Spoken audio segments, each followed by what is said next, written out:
What's going on, guys?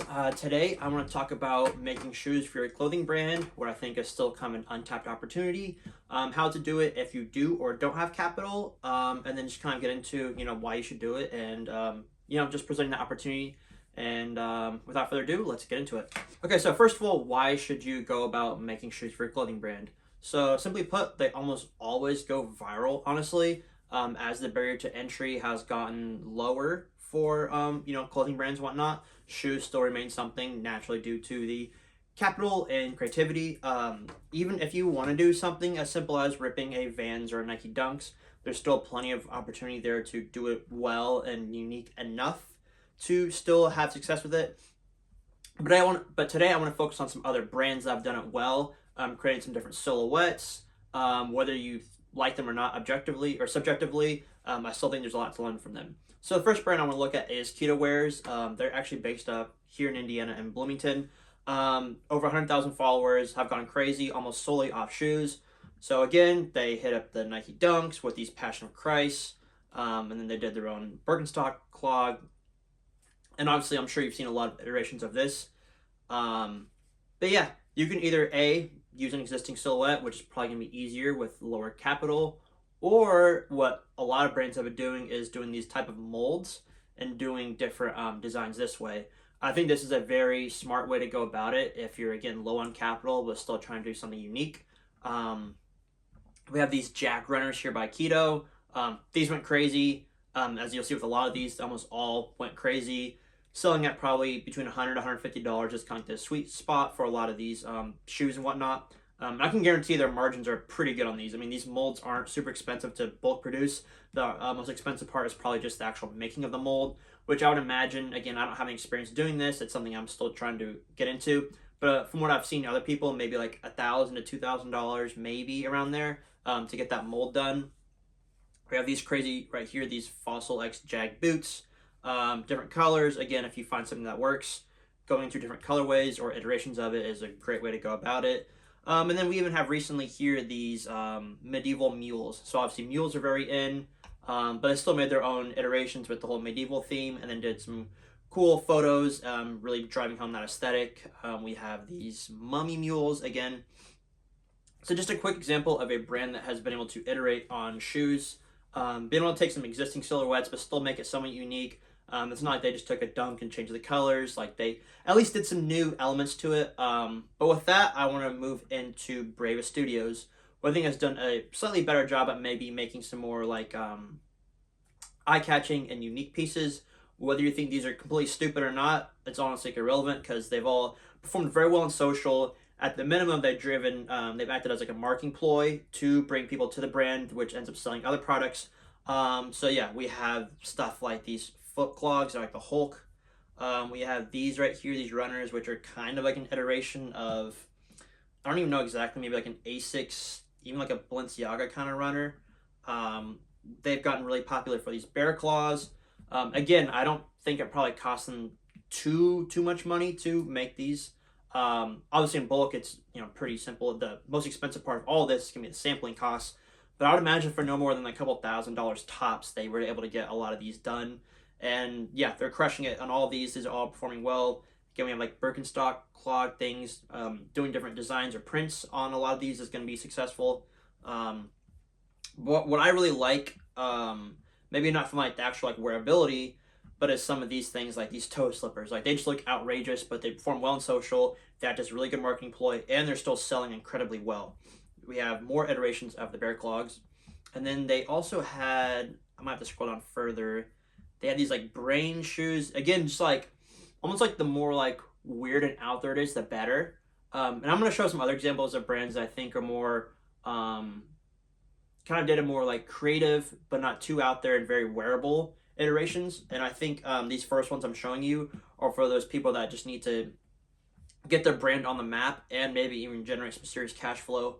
And if they have, if you've got like $5,000, $10,000 to invest in, I think shoes are definitely an option to go into if you're trying to get your brand off the ground. And then, of course, with all of these, completing the release with, a unique box, a good marketing video, giving out free, giveaways and things of that nature. I think all these kind of feed into it to really use as many avenues as possible to drive success for that. So again, yeah, Brave is just another company that's done very well with shoes. Over 250,000 followers, and I can guarantee most of that is because of their shoes. People would come to them, they see the shoes, they like them, and then they buy these, pants. They buy, the sweaters, the shirts, whatever it is else they're selling. I know that these have been pretty popular with them, those shirts. But again, very successful. Now, looking at a brand that I think does it a lot better, and one I have a lot more respect for in terms of like creatively and just like bringing the whole thing together, is Fugazi. You've probably seen their Tibets. I think these have been their most popular silhouette, or one of. And these are kind of like, again, along the same theme like those clogs, but they're a lot more unique, probably higher quality. They have the Vibram soles, these cool laces. Got a lot of other shoes that do. They did their own Converse kind of shoe, these trenches. They did, excuse me, these are loafers, the 2-cent loafers with the custom coin of the founder on them. So again, a lot of these are more like quality. These are probably my favorite, the bootstraps. I really like this silhouette. And I can guarantee Fugazi shoes definitely costed a lot more to sample, and that kind of reflects in the price as well. A lot of their shoes are like $200 to $250. Also costing a lot more on the bulk order side. Again, the Tibets, and then you've probably seen before the one in the Chambers, which is the first shoe they did, which was based off the Jordan 1, of course. But I think they did a really good job with it. Very like unique in the concept, everything down to just the smallest of details. Then they kind of highlight what all of them mean. So I think that really hammers home, why they are what they are. More loafers, more Margiela Gats. They call these the Fats. Yeah, I think just a great example of a brand that clearly has the capital to invest into footwear design, and I think they do it very well. I think they'll even do like some of their manufacturing in Portugal versus like, I can guarantee like Bravest and Keto, definitely, using like China or Asia for the most part. Yeah. And then, yes, I wanted to bring this artist Kenya on. I don't know how to pronounce that, but they did the collab with Bravest on the toe slides. And I don't even know if a lot of these have been made or if they're just concepts, but literally just them posting these concepts, these crazy, wild, outlandish stone boots and these Adidas Transformers sneakers they did. All this stuff is just performing extremely well on social, blowing them up. And again, I think this comes back to the creativity and also just shoes being something that's still widely untapped in some regards. And I think a lot of like the big brands aren't really doing anything crazy on the innovation. We see like Jordan Brand continuing to just go back to the basics, re-releasing the old retro that everyone loved. But this really just gives a lot of opportunity for smaller and newer brands to do collaborations or just come up with their own silhouettes or iterations and take a lot of the market share in that regard. I mean, even these like Mischief shoes that they did their own rock climbing iteration, it's just a cool, all this performs very well on social. And yeah, almost 200,000 followers, almost solely off shoe design. Why not? So next up, actually one more I want to bring up was Eminent Potato. And this is an interesting one as he does just a lot of like bootleg stuff. So they did this like Prada Air Forces. Yeah, pretty much like Prada, the cups. I forget what the exact silhouette's called with the Air Force bottom. But yeah, and then he did these like Burger King. I don't even know what those are. He did an official collaboration with Vans. And then he did stuff like these, I don't even know what these are called, like the Barefoots or something like that. But it's kind of similar in line with the Bravest stuff. A lot of it's just very out there, very like, of course does well on social because it's very eye-catching.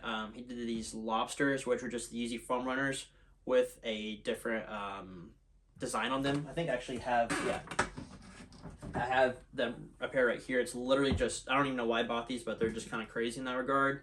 It's literally just the Yeezy foam runner, like the exact silhouette with a bright blue LV print on them. So yeah, he does a lot of cool bootleg stuff. I really like just the creativity of some of this stuff. But what I was gonna say is that if you are unable to completely do your own silhouette, which I get, then I would go the route of iterating on existing silhouettes. or just kind of doing your own one of one. So obviously we all have probably seen the Shoe Surgeon, very well known for combining shoes, doing crazy fabrics. Yeah, he's done a really good job of just like kind of leading the way for this industry, if you will. But we can take a look at some other people like Jack S. Christ, a clothing brand slash designer that I'm a big fan of. For example, he did like these boots right here, and he did this very cool. I don't even know how he did it, like this distressing kind of deal. And yeah, this obviously performed well in social. I'm sure it sold pretty easily and helped boost his collection. Brought people to this collection, which helps sell his other items. So if you're not able to, again, make your own shoe, then one thing you can do is if you're an artist or have good ability, you can design on existing shoes or combine them or use different fabrics, whatnot. Another example was this dude at Umbro. I followed James Griffiths. He's done some different interesting stuff like this Umbro like shoe, football shoe, but he put like the Vibram sole on it, so kind of combined like two separate things. I know he's done this a couple times. He did like these Umbro cleats with like this croquet, lace knit thing. Just interesting like concepts that I think that like again perform well on social, is like kind of an easy DIY project. He said pick these up for like 20 pounds and then took them, collaborated with someone else and turned them into a shoe, right? And I think these are the things you need to be thinking about for your brand and just opportunities out there. This other dude, Matthias Golan, he does these really interesting, like accessories almost for shoes. And he did an official collaboration with Vans, which is awesome. Yeah, there's just a lot of opportunity out there to be doing different things with shoes, even if you're not making your own. And I think there's just a lot of opportunity there to grow your brand this route. I want to say I had one other artist I wanted to bring up. Oh, and then even one other person that did kind of like art on a shoe, if you will, was